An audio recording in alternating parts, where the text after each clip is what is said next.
here. Thank you for coming. Senator.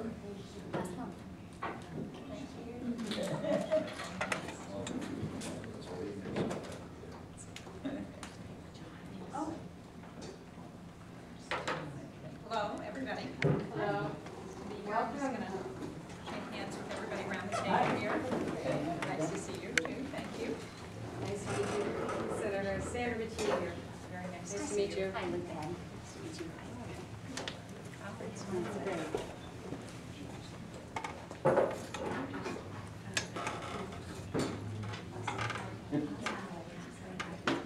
Yeah. I was going to say hi again. I just want to say hi.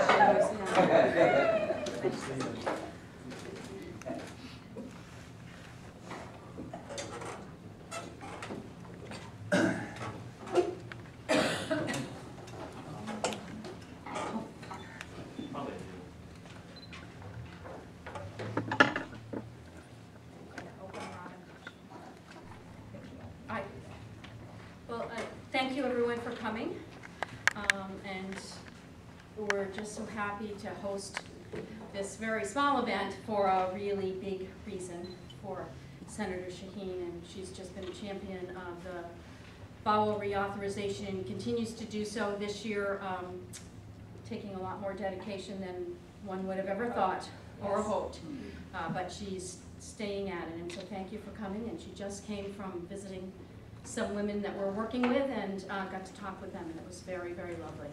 Thank you, Robin. Thank you, Mayor, for joining us. I don't know if everyone here knows everyone else, so maybe officially we could go around the table and just have everybody introduce yourself and explain what your relationship is to the discussion that we're having today about the reauthorization of the Violence Against Women Act. So can I start? I'm Joan Afro, and I'm called a roving advocate for the Women Act Center for Violence Prevention. And so I work here in Keene a couple of days a week. I work in our Peterborough office and also in our Jackson office. So it gives me a chance to meet people out in other areas and try and help them as best we can. And I deal with this population that really needs that legislation. My name is Linda Haddon, and I'm actually a board member. I'm the chair of the Finance Committee, and from a revenue standpoint, I mean, we do rely on that funding. It's a great experience, and I'm just kind of representing the board and just one of, a number of dedicated people on the board. My name is Sandra Mativier, and I'm a founding member of the National Center for Violence Prevention back in the 70s. Some people here in the room were not even born back in the 70s. And currently I serve as a volunteer and run a support group for women once a week. My name is Amy Coney. I'm the Direct Service Coordinator for the National Center for Violence Prevention, so I supervise all the direct service advocates and volunteers for the agency, as well as work directly with survivors on a daily basis. I'm Ed Burke. I'm the presiding justice in this room between 8 and 4 when it's Keene District Court. The council chambers, and just about all of the cases brought through Robin's agency or people walking in original domestic violence petitions come through here, and most of the time in the first judicial phase, people see they're accused or they're victims of the domestic violence crimes coming to this room. Well, hopefully you'll have a new courthouse. Just Peter and I were just working on the plans.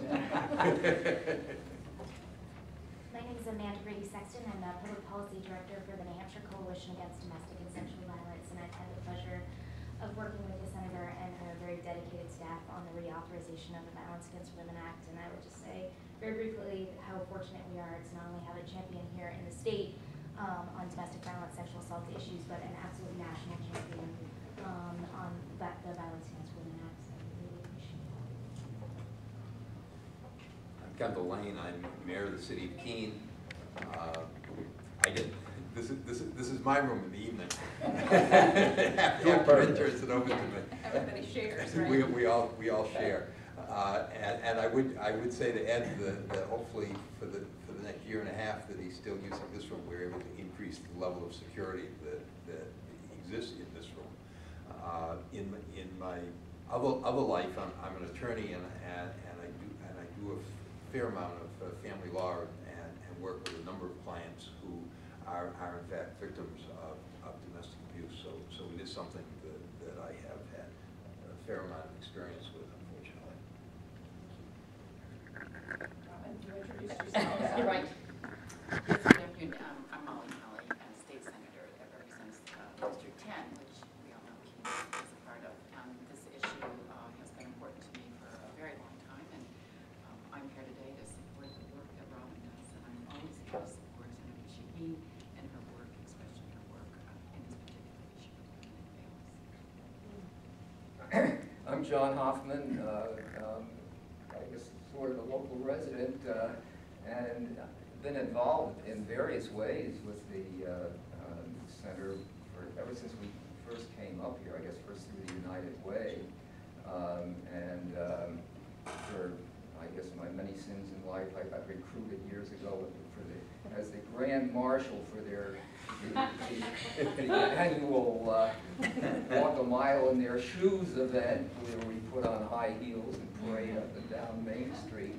And I'll just mention that the consequence of that has been really quite interesting, because when it first started, it starts, I don't know how much you know about it, it starts down at the college. And the first year, I think there was only a handful of kids from the college. It was an issue that they were trying to address at the college, but nobody was paying much attention. We had a couple of kids who showed up, and that was it. This year, that was what, 5 or 6 years ago, Robin? This year, I think there was over 200 kids from the college, and mostly men, boys, men, whatever you want to call it, and they were out there and really engaged with it. So there's been a real growth in the awareness of the issue in the community, thanks to what Robin and her agency are doing. I'm Jeanne Hoffman. I'm a concerned citizen and an enthusiastic supporter of all the things that Robin has been doing with their magnificent, small but active staff, and the services you provide are valuable. So happy that Senator Shaheen is backing this very important issue. Hi, good afternoon, Senator Shaheen. I'm Peter Heed. I'm County Attorney.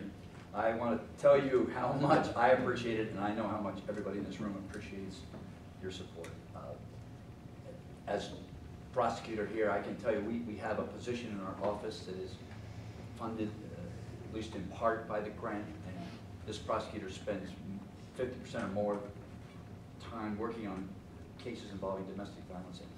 And the people here, the Monadnock Center for Violence Prevention, are just the best local organization. We work with these folks daily. Their offices are right next to ours. We see the interchange with them, and it makes such a real difference to real victims day in, day out in Judge Burke's court right here. And without this funding, it would be a disaster. And I appreciate our local Senator Kelly, everything she's done, and everybody here. Thank you so much for taking all your time to be here. It makes a huge impact. Well, thank you all very much, not only for being here this afternoon, but for the work that you all do day in and day out. You know, I had as Robin said, I had the opportunity to meet with with 2 of the women who are in the shelter today. And both of them said to me exactly what you said, Peter, and that is that it was because of the support they were getting from the shelter that they finally feel safe, that they have someone who, one woman has to go to court. She said, I'm going to have somebody from the shelter there to support me. So I know that if I break down on the stand when I'm telling my story, there will be somebody there who can help me. I asked both of them where they would have gone if the shelter didn't exist, and they both said we had nowhere to go.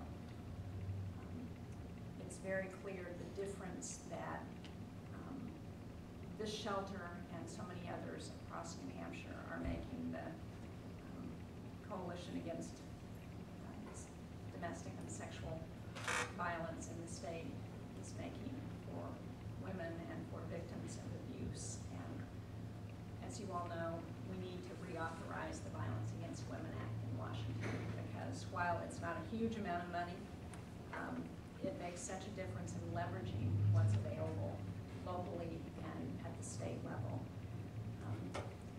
Let me just give you a little bit of an update about where we are with that legislation, and then hear some more from all of you about what you're seeing.